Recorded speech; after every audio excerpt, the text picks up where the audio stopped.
The Dallas Miracle is a city on a prairie that a bunch of folks pulling in the same direction, making the greatest place to live in the world.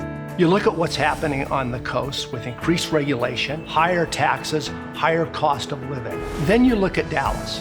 Low tax environments, low cost of living, low cost of housing. This is the place to be. We did it with resolve.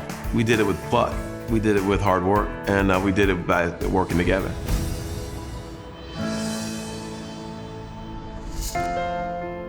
I came from a family that was pretty faith-oriented. It was always important to me to not be a problem and for my family in some way to be honored by my actions. The neighborhoods I grew up in were lower income neighborhoods. It was tough. By the time I was a teenager, Dallas was experiencing violent crime in numbers that we've never seen in the history of the country. It was the most violent period in American history, literally. To understand Eric, you really have to know his mom. Mrs. Johnson is a little woman, but she's a powerhouse. She just did not allow obstacles to stand in Eric's way. And you can see that sort of relentlessness in Eric.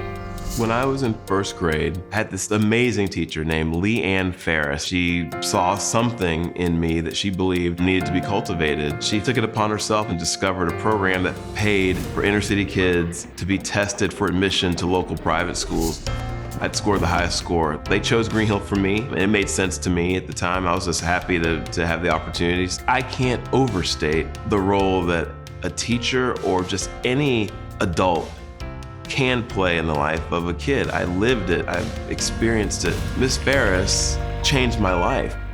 He was, even as a little boy, somebody that you noticed when Eric walked in a room, and he just sort of exudes this aura of intentionality and purpose. He had this ability to challenge authority and peers in a way that was absolutely respectful, absolutely appropriate, and yet won't let you get away with an answer that you don't have a good reason for. The 11 years I spent at Green Hill School are probably the defining 11 years of my life. I'm actually more grateful to Green Hill for the experience of being able to leave my neighborhood every day, experience a completely different culture, a different part of our city, but I was still able to return home every day, which was such a gift. I got to see firsthand every disparity that I'm now trying to tackle as mayor. We really were, in a lot of ways, a tale of two cities. At graduation, he was selected by his peers to be the speaker. During his speech, he told this story about hanging out with a bunch of his buddies and driving around on a Friday night. She got out of the car, and I presumed to go pay for the gas. And I was going to pump the gas when she returned. I assumed she was going to pay for it, and I was going to pump it when she got back. But to my surprise, she went directly to the pump, got the gas, and then paid for it. When she returned, I asked her excitedly how she managed to get her gas without paying first. And I was shocked by her response because she told me that she had never paid for her gas first, and she had never even heard of such a thing. I retorted that I'd never gotten my gas first. And then in all the places I've lived, there were signs demanding that the purchaser pay first. The rest of the way home, we discussed this issue, and we wondered what were the socioeconomic and racial implications of such a dichotomy in gas station practices. That small little detail helped everybody understand this gulf of experience between his school world and the world that he grew up in. But it was just a reminder that within our own city, there are very different experiences. And I think that has absolutely impacted the way he governs.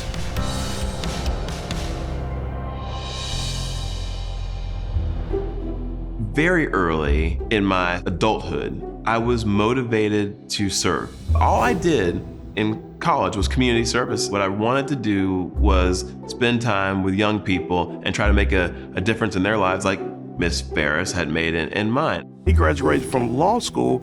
He could have went to any major law firm he wanted to or an investment bank, but he always wanted to give back to the community. That was so important to him.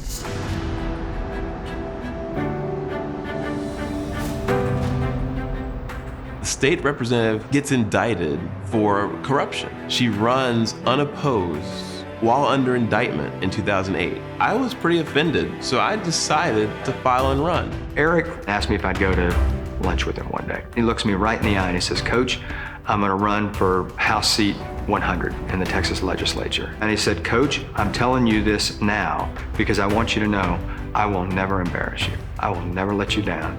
I got goosebumps. I mean, it's one of those moments where you realize as teachers, kids give you every bit as much as you give them. And everyone thought I was crazy and that I had zero chance. I won with 75% of the vote. In 2019, the Dallas mayor's office was going to come open. He had 8 declared candidates already. No one in Dallas thought that I would even be thinking about running for mayor, including myself. That I wanted to come home, and I believed I could win. I was happy when he decided to run for mayor. We needed some good directions, and we needed somebody stable. I said, Eric, if you run, I will support you. That's one of the things that I am really proud of. He's from Dallas. He knows Dallas. He's one of the people who became successful in Dallas. And everything about him proves that you can do if you have access. The time to judge a person or organization is when they're under stress, periods of adversity. That's when true character comes out. He is exceptionally impressive. What I was promising to do was I was going to be able to bring the city together in a way that none of the other people running could because of my background. So I jumped in the race and won. It was a decisive win for Eric Johnson, state representative. He will succeed Mike Rawlings as the next mayor of Dallas. I get sworn in and I get the statistics and I see that, crime has been ticking up for a while and it's getting worse. We actually didn't have any clarity, and the chief at that time was never able to produce. What I needed to do was tell my police chief at the time that you need to address violent crime in a systematic way.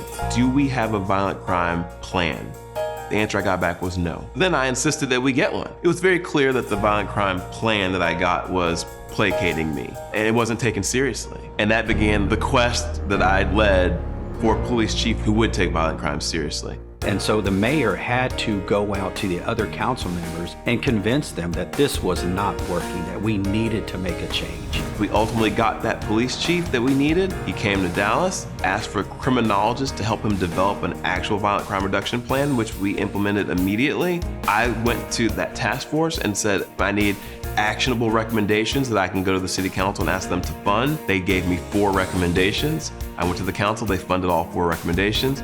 Police chief implemented the plan. The result, Dallas, Texas became the only top 10 city in America to lower violent crime in every category tracked by the FBI 2 consecutive years in a row, and we're working on year 3. If you look at the top 10 cities in the United States over the time I've been mayor, a lot of those mayors aren't mayor anymore that were mayor when I started. It has a lot to do with the failure to respond adequately to the sharp increase in violent crime that pretty much every city started to experience once COVID came.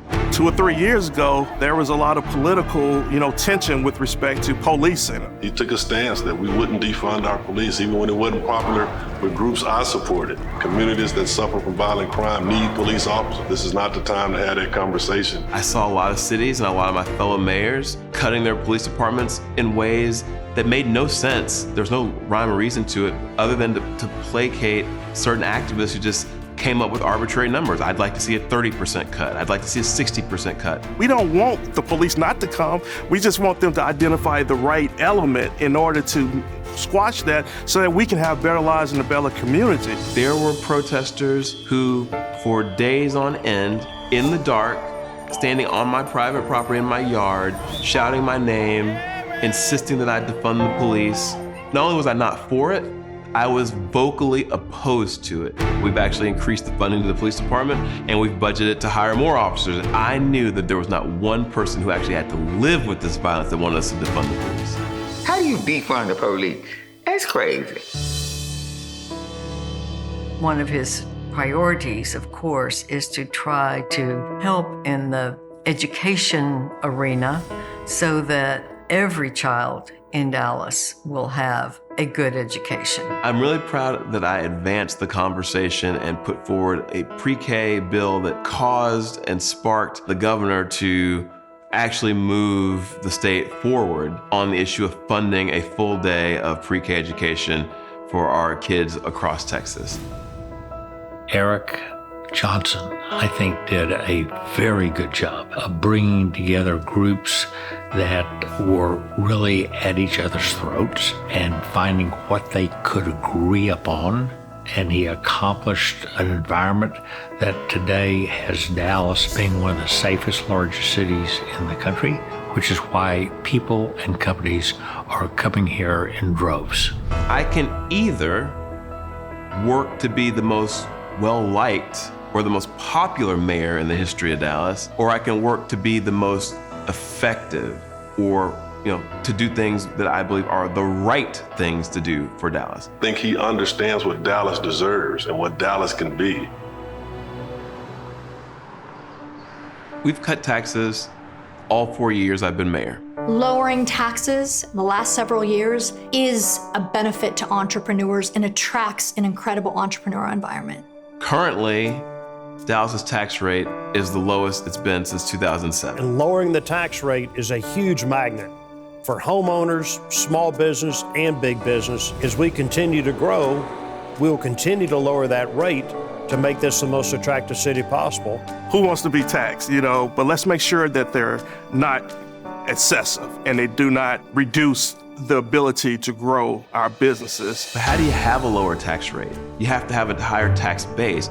So what I need for Dallas to be able to compete well is to get people to invest in Dallas. And we have had a tremendous success doing that since I've been mayor. We see a lot of companies moving here. We have Fortune 500 companies. We're becoming a real target area because we're a business-rich city. We've had 3 Fortune 500 companies since I became mayor either relocate altogether to Dallas or to move significant operations and expand into Dallas. AECOM has come to Dallas, CBRE, and Goldman Sachs has decided that they're going to make their second biggest office in the world right in the heart of Dallas. There's $14 billion more buildings and development in the city of Dallas than there was when I started. If you think about Eric Johnson, he was still getting used to his office in City Hall when COVID hit. I viewed my role during COVID as one of making sure people had information to make their own decisions. My real concern was making sure that we weren't closed down longer than we needed to be and that lockdowns didn't persist, and to really stay out of the way of the governor, stay out of the way of the county executive in doing their jobs and being supportive. I have heard for years that saying that there is no Democratic or Republican way to fill a pothole. I would say there doesn't have to be. You can choose to love your whole city. He understands the influence and the power of spiritual leaders and is able to bring collaboration between spiritual leaders, political leaders, and business leaders in an unprecedented fashion. I think the next 4 years will be golden years for Dallas under the leadership of Eric Johnson. You know exactly what you're getting with him, very transparent with his approach. He's always calm and he remains steadfast in his leadership. And he works hard. I don't think he wants to let Dallas down, and he hasn't let Dallas down. He's made us very proud of him. He's a pretty amazing guy. It's unheard of to have a mayor run for a second term with no opposition. Why would we even consider anybody else when the person who is in that chair is doing an amazing job? A smart politician doesn't want to get in the arena with Mayor Eric Johnson. He has managed to really cultivate the attention and the endorsement of so many stakeholders in the city. He's got the combination of the life story, but the education, the skills, and the background to really produce great things for our people. And he's done so by enrolling them in a common vision. So we got to continue some of the things we started in the first 4 years and make sure we don't stop doing those things. The future is so bright, we couldn't be in a better position. I think his purpose as mayor is to make Dallas the greatest city in the world, not just in the United States of America. He speaks our language. He speaks Dallas.